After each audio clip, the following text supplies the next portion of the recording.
তাহলে বুঝতে হবে ভাগ্য টলে গেছে। তাহলে কি বুঝতে হবে? ভাগ্য টলে গেছে। দোয়া করে একে ফিরিয়ে নিয়ে আসতে হবে।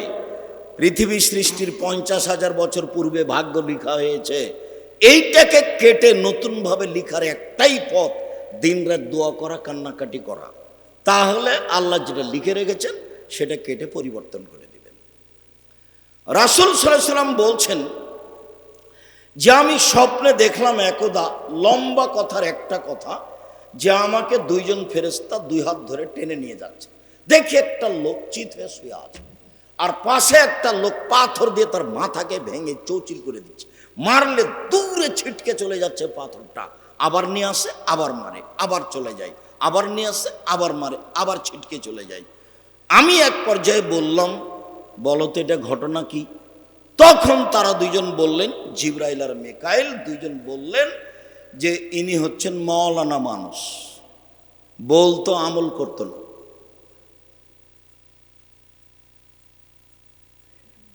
আবু হুরায়রা রাদিয়াল্লাহু তাআলা আনহু বলেন, আল্লাহ নবী বলেছেন, জাহান্নামে যখন মাওলানা সাহেবকে দেওয়া হবে তখন মাওলানা সাহেবের নাড়ি ভুঁড়ি বের হয়ে ঝুলতে থাকবে আর ও ঘুরবে। তো জাহান্নামীরা জমা হয়ে বলবে, মালাক আনতা তা'মুরুনা বিল মারুফ ওয়া তানহা আনিল মুনকার, কি ব্যাপার, আপনি তো ভালো কথা বলতেন, মন্দ থেকে নিষেধ করতেন, আপনি কেন এখানে? তখনও বলবে, কি করি, আমি ভালো বলেছি, ভালো করিনি। যে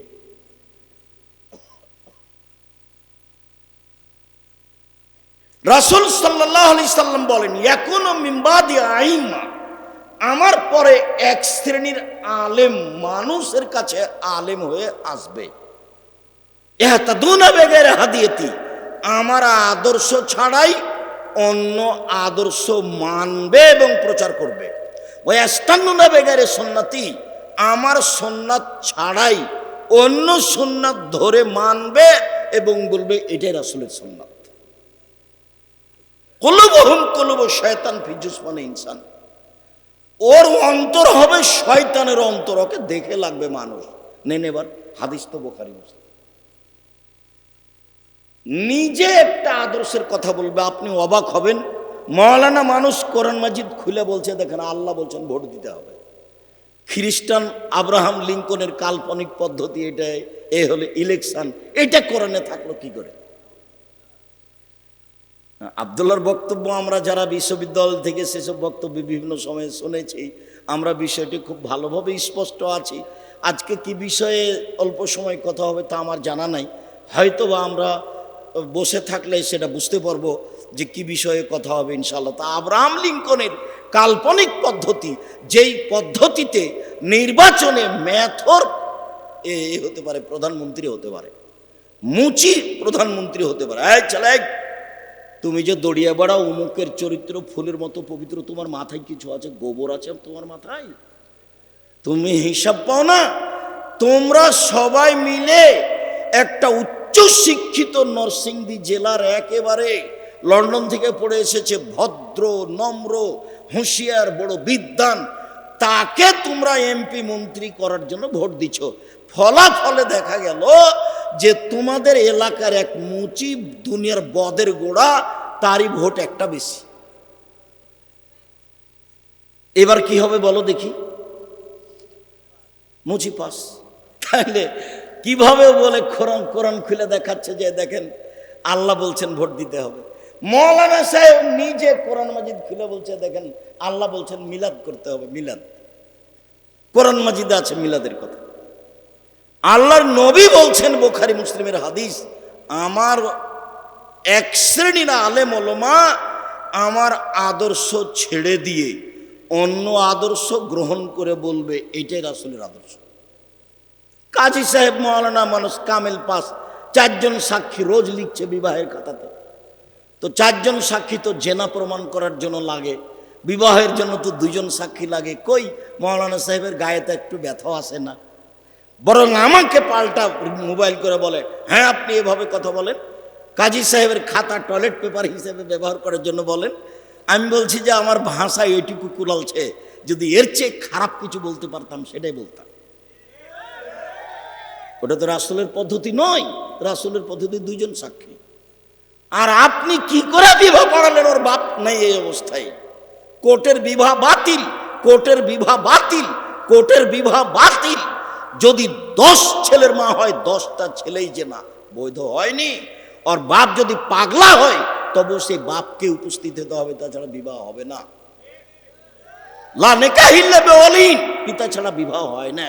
ওয়ালা নিকাহ ইল্লা বিশাহিদাইনি, দুইজন সাক্ষী ছাড়া বিবাহ হয় না। আল্লাহ রাসূল বলছেন, লা তুজাব্বিজুল মারাতাল মারাতা ওয়ালা তুজাব্বিজু নাফসাহা। কোন মহিলা কোন মহিলার বিবাহ দিতে পারে না, নিজে নিজে বিবাহ বসতে পারে না। কোন মহিলা কোন মহিলার বিবাহ দিতে পারে না, নিজে নিজে বিবাহ বসতে পারে না। ফুফুতে বলছে, ফুফু বলছে ভাতিজিকে, এই শোন, ভাইয়ের বেটিকে বলছে, তুই চলে, তোর বাপ তো বিবাহ দিবে না, ছেলেটা খুব ভালো, আমি বিবাহ দিয়ে দিব, ফুফুতে বলছে। তো এখন চুপে চুপে ওর মা ওকে পাঠিয়ে দিয়েছে, ওর বাপ ওখানে বিবাহ দিবে না, তখন ওর ফুফু বিবাহ দিয়ে দিয়েছে। পুরুষ ছাড়া বিবাহই হবে না। কখন কখন তার ফুফু বেটা ছেলে হয়ে গেছে, পুরুষ মানুষ হয়ে গেছে, বিবাহ দিয়ে দিয়েছে। খালাতে বলছে চলে, বোনের মেয়েকে বলছে বিবাহ আমি দিয়ে দিব, খালা বিবাহ দিয়ে দিয়েছে। কখন কখন খালা পুরুষ মানুষ হয়ে গেছে। অবাক হবেন, নরসিংদীতে উকিল বাপ লাগে বিবাহতে, তো সেদিন থেকে বাপ হয় না। কিন্তু চট্টগ্রামে ওই যে যেদিন উকিল বাপ হয়ে বিবাহ দিয়েছে, সেদিন উকিল বাপ বাপ হয়ে গেছে।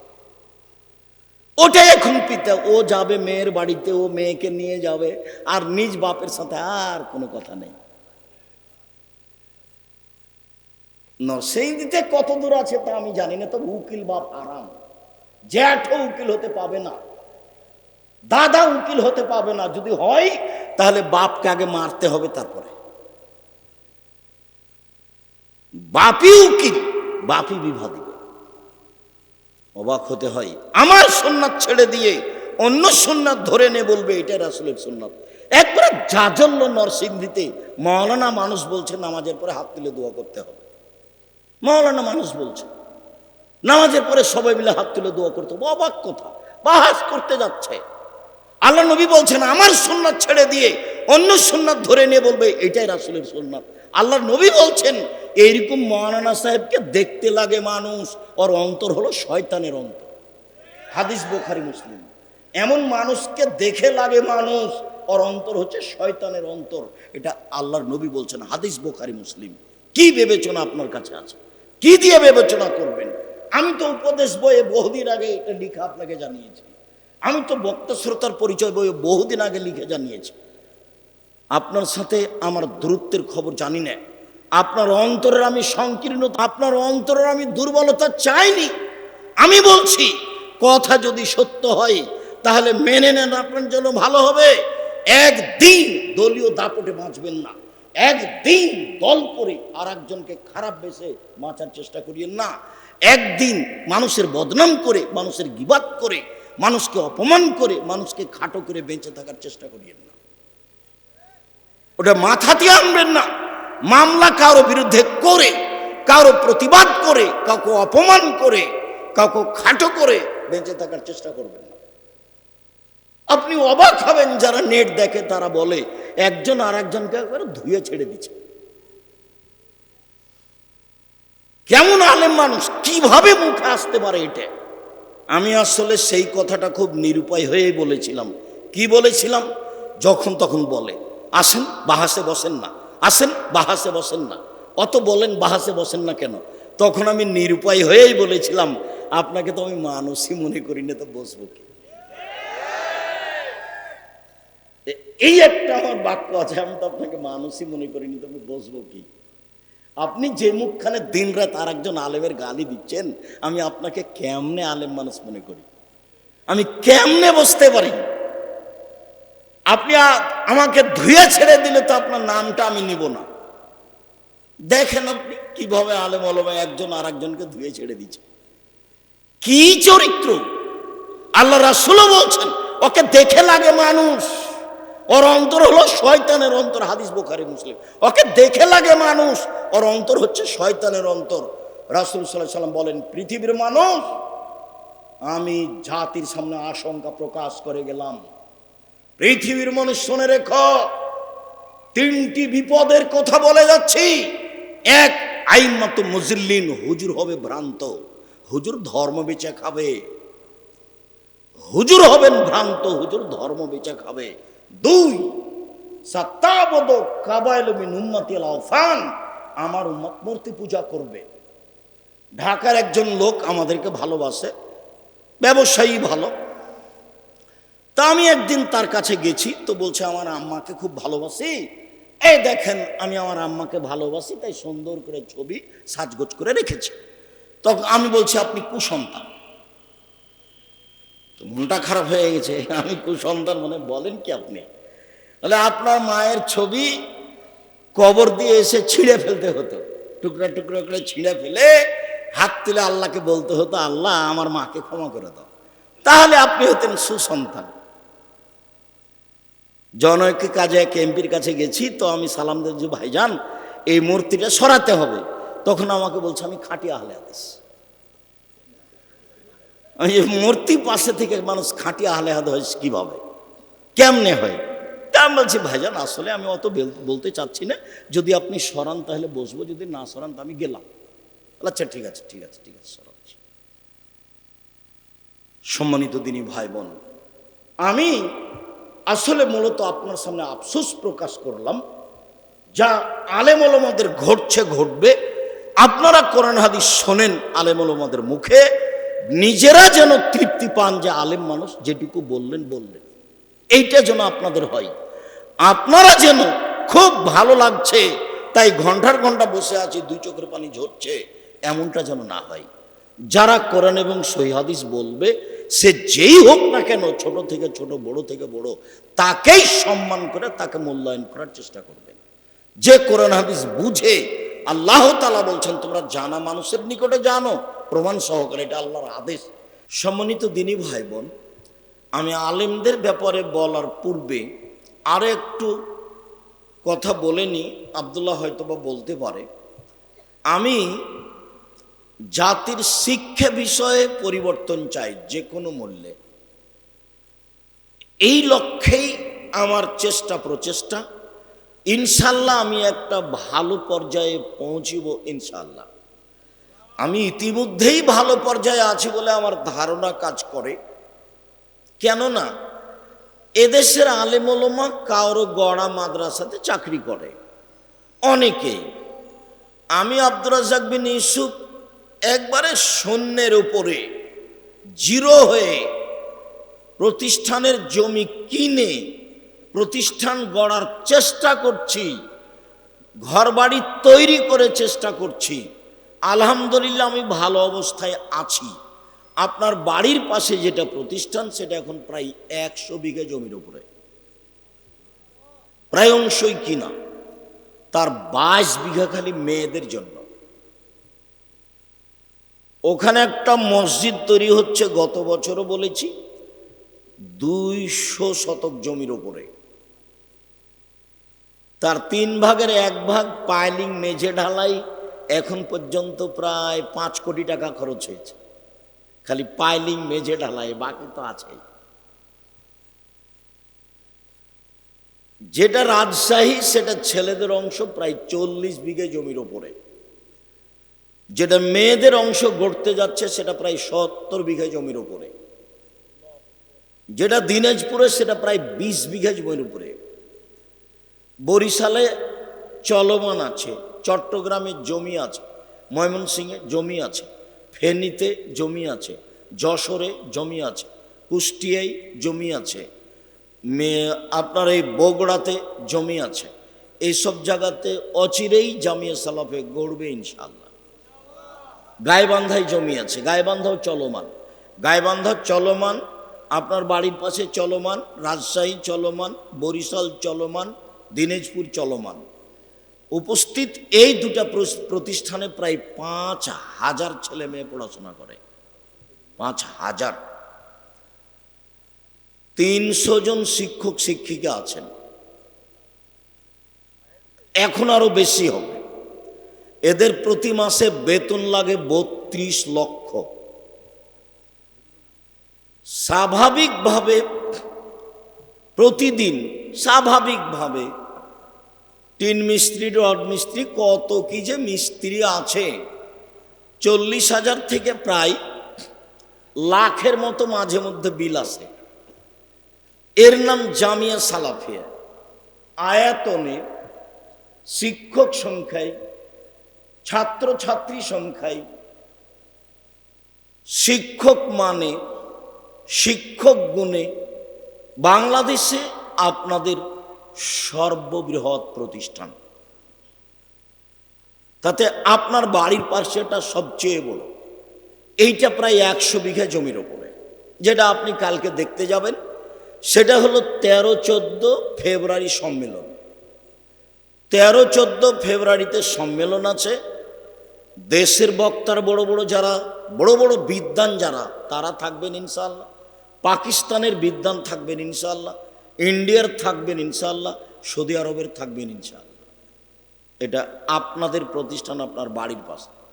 আমি জানি না আপনার প্রতিষ্ঠানের উপরে ভালোবাসা কেমন। দুইটা কথা আরো বলেনি। সেটা হলো এই যে সারা দেশ জুড়ে জামিয়া সালাফিয়া মক্তব পরিচালনা করতে চাই। সারা দেশ জুড়ে, একবারে টেকনাফ থেকে তেঁতুলিয়া, তেঁতুলিয়া থেকে টেকনাফ পর্যন্ত দেশ জুড়ে ইনশাআল্লাহ। এবং তারা এই মক্তবের শিক্ষককে প্রশিক্ষণ দেওয়ার জন্য, জামিয়া সালাফিয়া এদেরকে প্রশিক্ষণ দেওয়ার জন্য দেশের আলেম ওলামা বা জেনারেল শিক্ষিত ছেলেদেরকে কোরআন শিক্ষা দেওয়ার জন্য একটা পদক্ষেপ গ্রহণ করা হয়েছে। ফ্রিতে রাজশাহী যাবেন প্রশিক্ষণ নেওয়ার জন্য, ফ্রিতে আসবেন, ফ্রিতে খাবেন, বই পুস্তক ফ্রি, যাওয়া ফ্রি, আসা ফ্রি, থাকা ফ্রি, খাওয়া ফ্রি, বই পুস্তক ফ্রি। এটা আপনাদের জামিয়া সালাফের ফলাফল। তবে রাজশাহীতে এটা আপনারা ব্যবস্থা করছেন, তাই মনে রাখা ভালো হবে। জামিয়া সালাফিয়া কোনো বৈদেশিক পয়সা দিয়ে চলে না। জামিয়া সালাফিয়া কোনো সংস্থা দিয়ে চলে না। জামিয়া সালাফিয়া কোনো বিত্তশালী দিয়ে চলে না। জামিয়া সালাফিয়া সরকারি অনুদানে চলে না। জামিয়া সালাফিয়া আমার আর আপনার 5,000, 10,000, 50,000, 2,000, 5 টাকা, 10 টাকা এই টাকা দিয়ে চলে। আপনারা কই, আমরা তো নরসিংদীর মানুষ, কবে যে দিয়েছি। আর কেউ দিয়েছে? আমি নরসিংদীর হয়ে যদি না দিই তো নারায়ণগঞ্জের দিয়েছে, নইলে গাজীপুরের দিয়েছে। চলছে তো, আর বিশাল আকৃতিতে চলছে। অবাক হবেন, আলহামদুলিল্লাহ। অবাকের যেটা ফলাফল সেটা আলহামদুলিল্লাহ। সারা দেশ জুড়ে বক্তব্য পরিচালনা করতে চাই জামিয়া সালাফিয়া আর দাওয়ায়ে আল্লাহর মাধ্যমে।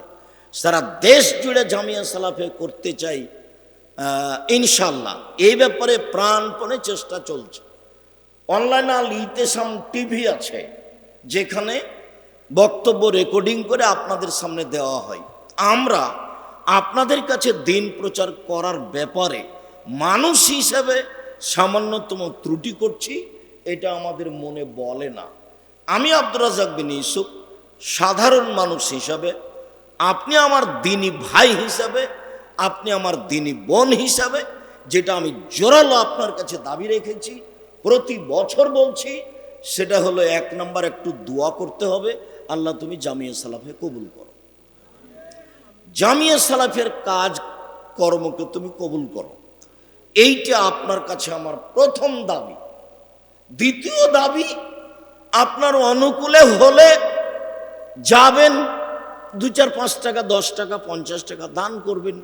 যেহেতু 10-এর পয়সা দিয়ে চলে, তাতে আমি বলেছি পতিতালয়ের মহিলা যদি কুকুরকে পানি পান করে জান্নাত পেতে পারে, তো জামিয়া সালাফিয়া 10 টাকা দান করলে জান্নাত হবে ইনশাআল্লাহ। যা আব্দুর রহিমের বক্তব্যে ফুটে উঠছিল যে দান কি জিনিস। সাথে সাথে এই দেশের সর্ববৃহৎ প্রতিষ্ঠান হচ্ছে জামিয়া সালাফিয়া। শিক্ষা মানে সর্বোচ্চ প্রতিষ্ঠান হচ্ছে জামিয়া সালাফিয়া। শিরক মুক্ত প্রতিষ্ঠান জামিয়া সালাফিয়া, বিদআত মুক্ত প্রতিষ্ঠান জামিয়া সালাফিয়া, দল মুক্ত প্রতিষ্ঠান জামিয়া সালাফিয়া, সংগঠন মুক্ত প্রতিষ্ঠান জামিয়া সালাফিয়া, হিংসা মুক্ত প্রতিষ্ঠান জামিয়া সালাফিয়া, জাতীয় সম্পদ জামিয়া সালাফিয়া। আপনি কিছুটা কার্পণ্যতা করবেন, এটা আমি চাইনি। তবে আপনি যদি কিছু দেখতে পান আমার ত্রুটি, তাহলে আপনি বললে আমি সংশোধনের জন্য প্রস্তুত আছি।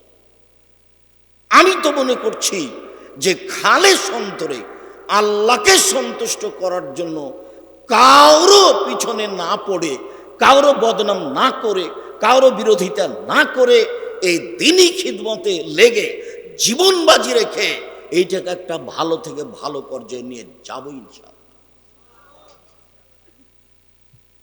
সম্মানিত দিনী ভাই বোন, আল্লাহ তাআলা বলেন, হে বিশ্বাসী মানুষ, সবচেয়ে অসন্তুষ্টপূর্ণ কাজটা করিও না। যেটা মানুষকে বলো সেটা তুমি আমল করো না, এমন কাজ তুমি করো না। আলেম ওলামা মানুষ যেটা বলছো সেটা আমল করবা, এটা আল্লাহর আদেশ। আবু হুরায়রা রাদিয়াল্লাহু তাআলা আনহু বলেন, রাসূল সাল্লাল্লাহু আলাইহি সাল্লাম বলেছেন, কাফা বিল মারে কাদেবান ইউহাদ্দিসু বিকুল্লি মা সামিয়া। একজন আলেমের জন্য মিথ্যুক হওয়ার ব্যাপারে এতটুকুই যথেষ্ট যে শরীয়তের কোনো কথা বলে দিল তদন্ত না করে।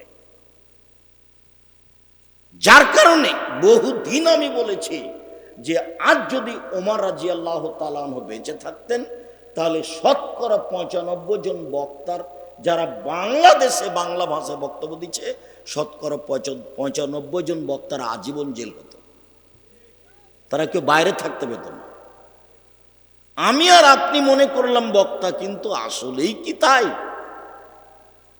কোরআন হাদিস না বুঝে, না বুঝার চেষ্টা করে, কেসা কাহিনী কি যে বলে আল্লাহই ভালো জানে। আর বক্তৃতাতে এরকম নয়, একেবারে খালেস অন্তরে হতে হবে। রাসূল সাল্লাল্লাহু আলাইহি ওয়াসাল্লাম বলছেন, পৃথিবীর আলেম ওলামা শোনো, বাল্লিগু আন্নী ওয়ালা আয়া, আমার একটি কথা জানা থাকলে অন্যকে বলো। পৃথিবীর যারা আলেম ওলামা, যারা দিন প্রচার করতে চাও, তারা শোনো, আমার একটি কথা জানা থাকলে অন্যকে বলো। ওয়া হাদ্দিসু আন বানি ইসরাঈল ওয়ালা হারাজ, বানি ইসরাঈলের কাহিনী বলো, কোনো দোষ নেই। 2 নম্বর বাক্য। 3 নম্বর বাক্য, মান কাযাবা আলাইয়া মুতাআম্মিদান ফালিয়াতাবাওয়া মাকাদাহু মিনান নার। কেউ যদি কোনো কথা আমার নামে বলে, সেই কথা যদি আমার না হয়, কেউ যদি কোনো কথা আমার নামে বলে, সেই কথা যদি আমার না হয়, তাহলে তার থাকার জায়গা জাহান্নাম। আমি যে দিন প্রচার করতে এসে একটা কথা বলে দিলাম, বললাম যে ওযু করার সময় কাঁধ মাসা করতে হবে। এখন কাঁধ মাসা যদি রাসূলের কথা না হয়, তাহলে কি হবে? তাহলে ফলাফল জাহান্নাম। জুব্বা যত বড়ই হোক, পাগড়ি যত বড়ই হোক, রেহাই হবে না। রাসূল সাল্লাল্লাহু আলাইহি ওয়াসাল্লাম বলছেন, একদা জিবরাইল আমাকে নিয়ে গেলেন উপরে। তো দেখি হঠাৎ অনেক মানুষ, তুকরাজ সাফাউ মিন মাকারিজ মিনান নার, যাদের ঠোঁট এবং জিহ্বাকে আগুনের কেঁচি দিয়ে কেটে দেওয়া হচ্ছে। তা আমি বললাম জিবরাইলকে, মান হাউলায়, জিবরাইল এরা কারা? তখন জিবরাইল বলছেন, হাউলায়ে খুতবা উম্মতে, এরা আপনার উম্মতের বক্তা, যারা বক্তৃতা করে বেড়াতো। নেন এবার। যার কারণে আমাকে আর আপনাকে সচেতন হওয়া খুবই জরুরি, অন্তত দিন প্রচারের ব্যাপারে। মানুষ বেশি হবে কি হবে না এ বিবেচনা করতে হবে না। মানুষ 10 জন হোক, যারা কোরআন হাদিস জানে বুঝে, তাদেরকেই দাওয়াত দিতে হবে। 10 জন হোক মানুষ, তাতে কি আছে? আমি কি কারো জিম্মেদারি নিয়েছি যে তাকে হেদায়েত করতেই হবে? আল্লাহ বলছেন আমার নবীকে, ইন্নাকা লা তাহদি মান আহবাবতা, আপনি জোর করে কাউকে হেদায়েত করতে পারবেন না। গিয়ে চাচাকে বলছেন, চাচা আপনি খালি লা ইলাহা ইল্লাল্লাহ বলেন, বাকিটুকু বিচারের মাঠে কি করা লাগে সেটা আমি দেখব। মুহাম্মদ সাল্লাল্লাহু আলাইহি ওয়াসাল্লাম বলছেন। তখন আবু জাহাল, আবু লাহাব যারা পাশে আছে, তারা বলছেন, আবু তালেব, মরার সময়তে ধর্ম ত্যাগ করে মরবেন, মানুষে আপনার বদনাম করবে। এখন ভাতিজাতে বলছে, চাচা শুধু খালি লা ইলাহা ইল্লাল্লাহ বলেন, এটা মুখ দিয়ে বের করেন, বাকিটুকু বিচারের মাঠে কি করা লাগে সেটা আমি দেখব। কেননা আপনি যদি এই পথ দিয়ে না আসেন, তাহলে আমার কিছু করার নেই। শুধু খালি এই পথ দিয়ে আসেন, তাহলে বাকিটুকু দেখব। মুখে খালি লা ইলাহা ইল্লাল্লাহ বলেন। তো এখন যারা পাশে আছে তারা বলছে মরার কালে ধর্ম ত্যাগ করে মরবেন, মানুষে বদনাম করবে। তখন বলছে ভাতিজা তাহলে হলো না, আমি যে ধর্মে ছিলাম সেটাই বহাল থেকে গেলাম। তো দু একদিন পরে মারা গেল। তো মুসলিম গ্রন্থে এসেছে আলী বলছেন, আল্লাহর নবী আপনার চাচা মারা গেছে। তখন আল্লাহ রাসূল বলছেন, এই আলী শোনো, যাও ওকে মাটিতে পুঁতে দাও। আবু তালেব মুহাম্মদ সাল্লাল্লাহু আলাইহি সাল্লাম সবচেয়ে কাছের মানুষ, মুহাম্মদ সাল্লাল্লাহু আলাইহি সাল্লামের সবচেয়ে কাছের মানুষ। রাতে দিনে সকালে সন্ধ্যায় সুবিধায় অসুবিধায় সর্বদা যিনি দেখেছেন তিনি হচ্ছেন আবু তালেব, যার ছায়াতে আল্লাহর নবী চিরদিন থেকেছেন। সেই নবী বলছেন, আলী যাও তাকে মাটিতে পুঁতে দাও। উনি গেলেন না, মাটিতে পুঁতে দিতে গেলেন না। মানে হিন্দুকে জ্বালিয়ে নদীতে ভাসানো হবে না, হিন্দু মারা গেলে তাকে শ্মশান ঘাটে ফেলা হবে না, তাকেও কি করতে হবে, মাটিতে পুঁতে দিতে হবে। তবে তার জানাজা নেই, তার গোসল নেই, তার কাফন দাফন নেই, এমনি তাকে মাটিতে পুঁতে দিতে হবে। হাদিস বুখারী মুসলিম। যাও আলী ওকে মাটিতে পুঁতে দাও। যদি লা ইলাহা ইল্লাল্লাহ বলতেন তাহলে আমি দেখতাম। এখন আল্লাহ বলছেন, ইন্নাকা লা তাহদি মান আহবাবতা। মুহাম্মদ সাল্লাল্লাহু আলাইহি সাল্লাম আপনি ইচ্ছা করলেই কাউকে হেদায়েত করতে পারবেন, ব্যাপারটা এমন নয়। ইন্না আলাইনা লাল হুদা, কাকে আমি হেদায়েত করব সেটা আমার ব্যাপার।